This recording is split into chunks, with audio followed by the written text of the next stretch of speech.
kepada seluruh rakyat Indonesia, rekan-rekan mahasiswa, tokoh-tokoh masyarakat, dan tokoh-tokoh agama, kepada Bapak Ibu TNI, Polri, Satpol PP, dan seluruh aparat yang bertugas melakukan sweeping prokes dan penyekatan jalanan.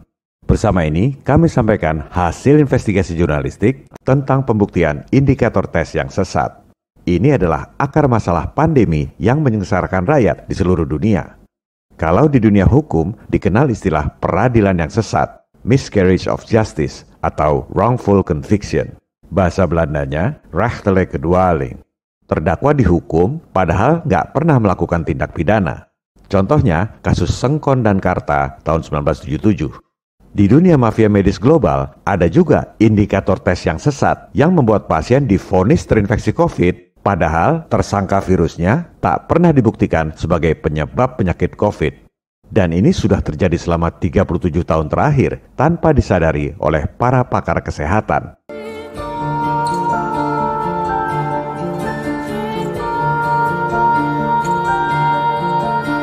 Modus seperti ini sudah lama terjadi sejak ditemukannya virus HIV tahun 1984. Saat ini, hampir semua orang mengatakan bahwa HIV adalah penyebab penyakit AIDS. Kalau ada yang bilang HIV bukan penyebab AIDS, dianggap orang bodoh dan sebarkan hoax.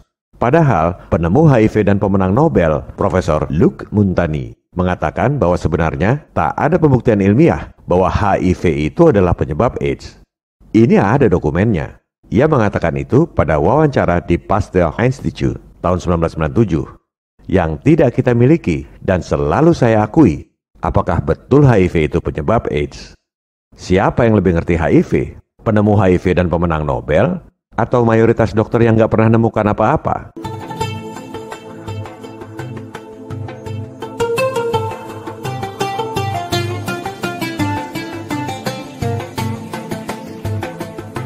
Kemudian, hampir semua dokter mengatakan bahwa vaksin sangat diperlukan untuk menghentikan keganasan virus. Sampai-sampai orang nggak boleh masuk mal, nggak boleh ke WC umum, nggak boleh naik kereta dan pesawat, nggak boleh berniaga tanpa sertifikat vaksin. Sementara, penemu HIV yang katanya virus paling mengerikan dan selalu bermutasi seperti COVID, mengatakan bahwa vaksin adalah kesalahan besar, kesalahan sains dan kesalahan medis. Karena vaksin justru membuat varian-varian virus yang baru. C'est une énorme erreur, n'est-ce pas? C'est une erreur scientifique et une faute médicale, si on peut dire. Enfin, c'est inacceptable dans l'histoire. On en fera le bilan un jour de tout ça, n'est-ce pas? Car c'est effectivement la vaccination qui a créé les variants. Les nouveaux variants sont vraiment la production, la résultante des vaccinations. Siapa yang lebih ngerti soal mutasi varian-varian virus? Penemu HIV dan pemenang Nobel? Atau mayoritas dokter yang nggak pernah nemukan apa-apa?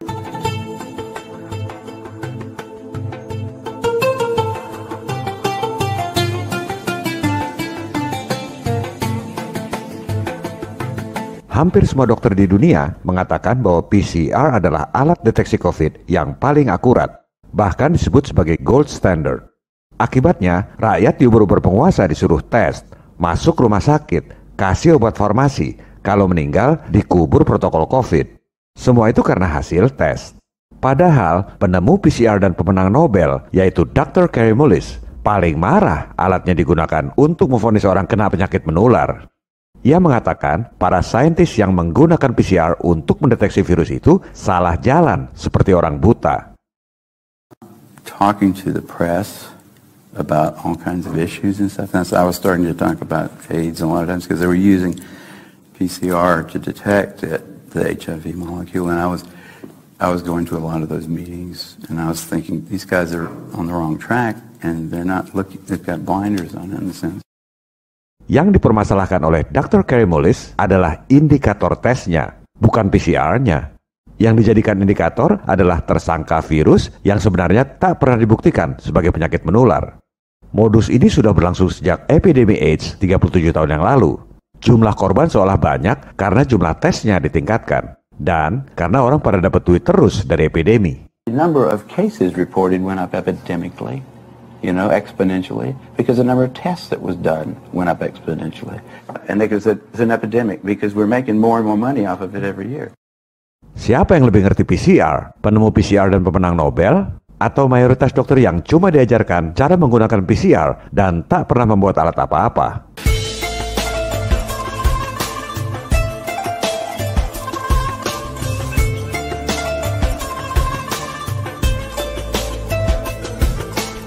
Itu hanya sedikit contoh dari banyaknya data dan informasi yang tak pernah diajarkan di sekolah-sekolah kedokteran dan tak pernah diberitakan oleh media. Kita bukan dokter, tapi kita lakukan hal yang paling mendasar yang tak pernah dilakukan oleh para pakar, yaitu investigasi akar masalah. Kalau kita bicara tentang COVID, kita harus telusuri kronologisnya. WHO pertama kali umumkan ada spesies baru COVID itu tanggal berapa? Kita lihat data resminya. Tanggal 12 Januari 2020. Disitulah pertama kali WHO mengumumkan sudah berhasil memetakan genetik spesies virus Wuhan dan sudah dinamakan pula COVID-19. Sekarang silakan tanya pada semua pakar di Indonesia, apa dasar WHO mengumumkan spesies baru COVID tanggal 12 Januari itu?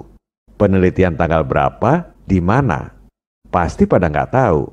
Semua cuma ngikutin apa kata media. COVID berasal dari pasar ikan, dari kelelawar, banyak orang yang mati, dan lain-lain.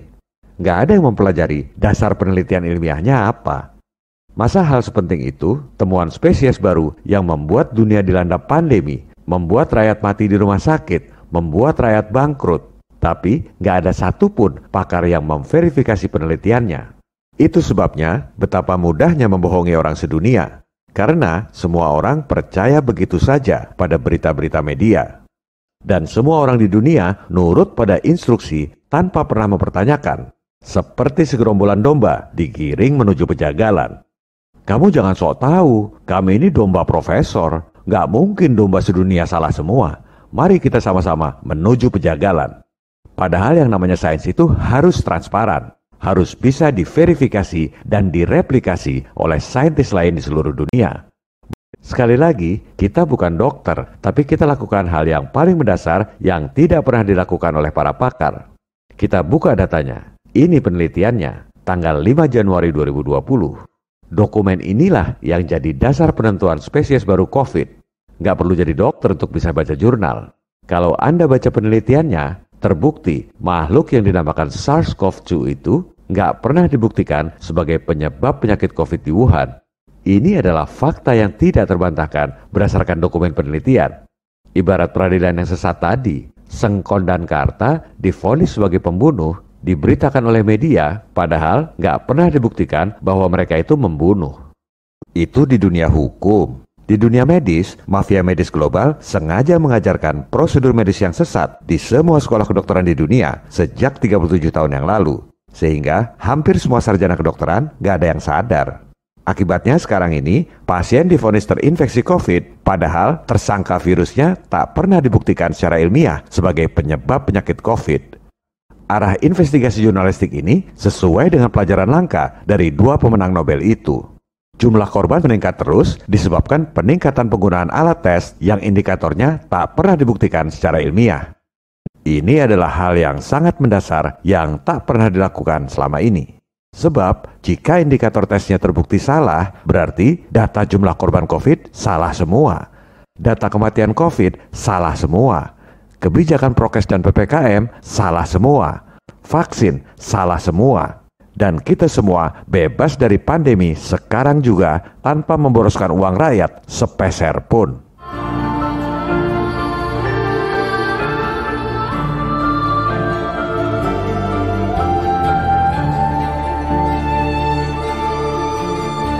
Pemaparan ini adalah investigasi jurnalistik resmi dari portal berita FNN, dahulu majalah Forum Keadilan yang terdaftar sebagai anggota PWI. Investigasi jurnalistik ini adalah bahan rujukan untuk menyelesaikan persoalan bangsa, sesuai dengan fungsi pers untuk mencerdaskan kehidupan bangsa, serta mengawal tujuan bernegara.